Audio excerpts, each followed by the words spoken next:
Metode dan media pembelajaran multikultural di sekolah dasar.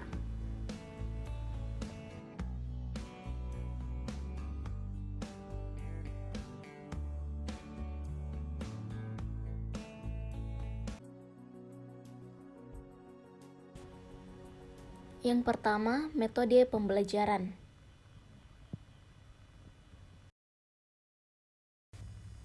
Metode pembelajaran menurut Darmadi 2007 adalah cara yang ditempuh oleh guru untuk menyampaikan materi pembelajaran sehingga tujuan pembelajaran dapat tercapai dengan baik.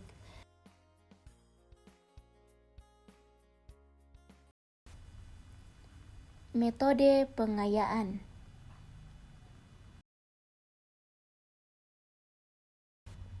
Metode pengayaan yaitu materi pendidikan, konsep, tema, dan perspektif bisa ditambahkan dalam kurikulum tanpa harus mengubah struktur aslinya. Metode ini memperkaya kurikulum dengan literatur dari atau tentang masyarakat yang berbeda kultur atau agamanya. Penerapan metode ini misalnya adalah dengan mengajak pembelajar untuk menilai atau menguji dan kemudian mengapresiasikan cara pandang masyarakat, tetapi pembelajar tidak mengubah pemahamannya tentang hal itu.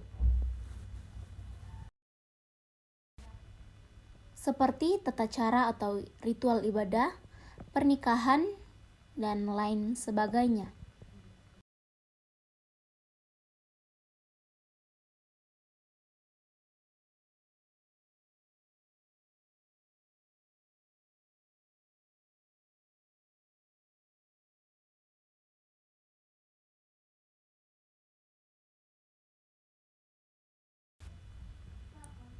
Kemudian media pembelajaran.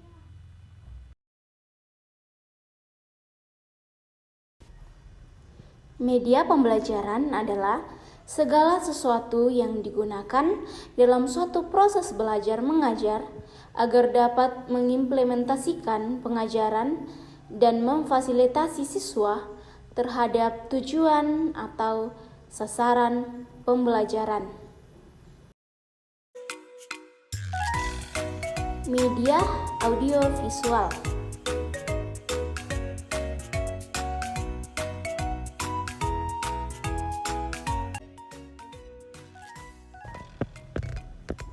Menurut Anderson, media audiovisual merupakan rangkaian gambar elektronik yang disertai oleh unsur suara audio, juga mempunyai unsur gambar yang dituangkan melalui pita video. Implementasi metode pengayaan dan media audiovisual dalam pembelajaran multikultural tentang keberagaman budaya.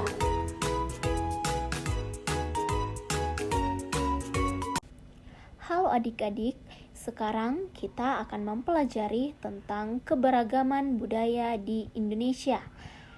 Bangsa Indonesia merupakan bangsa yang berkepulauan yang memiliki banyak perbedaan dari suku bangsa, ras, dan agama.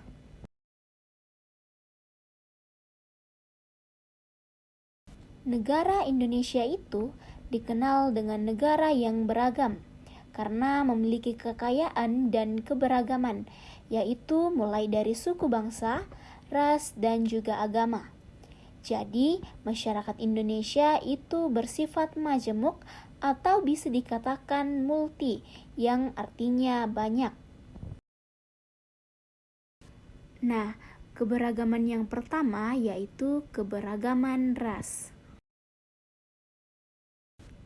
Ras adalah golongan bangsa berdasarkan ciri-ciri fisik dan garis keturunan.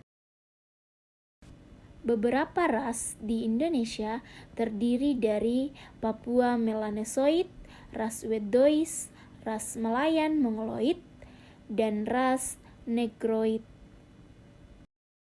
Masing-masing ras tersebut memiliki perbedaan dari ciri-ciri fisik seperti pada gambar dengan warna kulit, ada yang hitam, putih, dan sawo matang.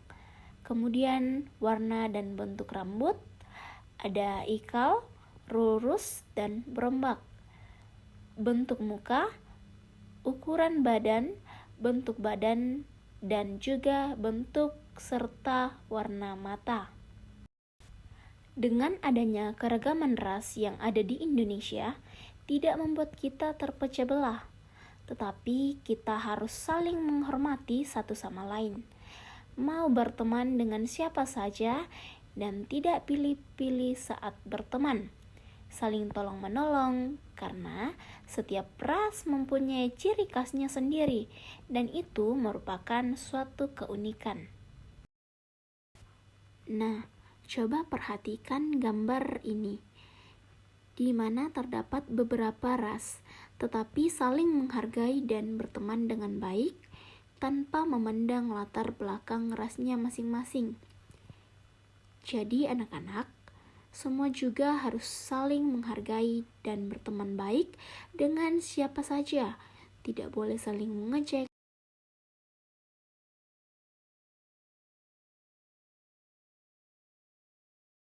Jadi anak-anak, menghargai perbedaan merupakan sikap penting yang memiliki arti berupa sikap menghormati segala sesuatu yang berbeda. Sikap positif ini yang harus dikembangkan di mana saja dan dalam kondisi apapun. Yang kedua, suku bangsa Indonesia. Bangsa Indonesia mempunyai beragam budaya atau multikultur atau mempunyai banyak suku. Masing-masing suku bangsa memiliki ciri khasnya masing-masing, dari bahasanya, dari pakaian adat, dan juga adat istiadat. Dengan beragamnya suku bangsa di Indonesia, itu harus berdampingan dan bekerja sama untuk membangun bangsa dan negara. Walaupun berbeda, tetapi tetap menjunjung tinggi persatuan dan kesatuan. Yang ketiga, yaitu keberagaman dalam beragama. Di Indonesia, terdapat beberapa agama yang dianut oleh masyarakatnya. Ada agama Islam, Kristen Protestan, Katolik, Hindu, Buddha, dan Konghucu. Dengan adanya perbedaan, dari situ kita belajar untuk saling menghargai, menghormati, dan toleransi satu sama lain.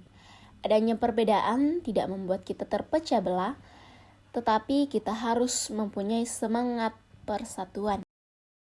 Bentuk perbedaannya seperti tempat beribadah, kitab suci, dan penetapan hari raya.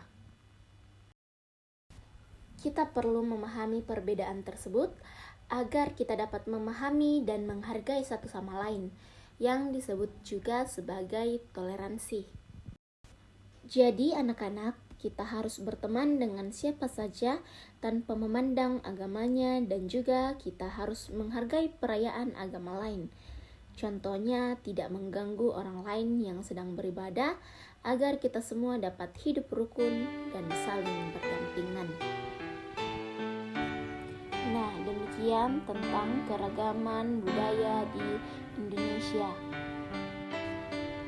Dari perbedaan suku bangsa, ras, dan juga agama.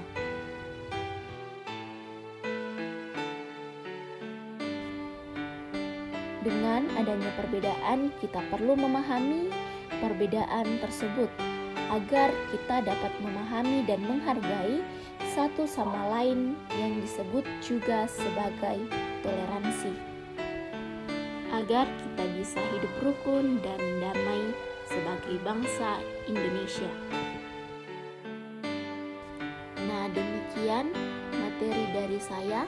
Semoga kita semua dapat hidup rukun dan damai. Sampai jumpa.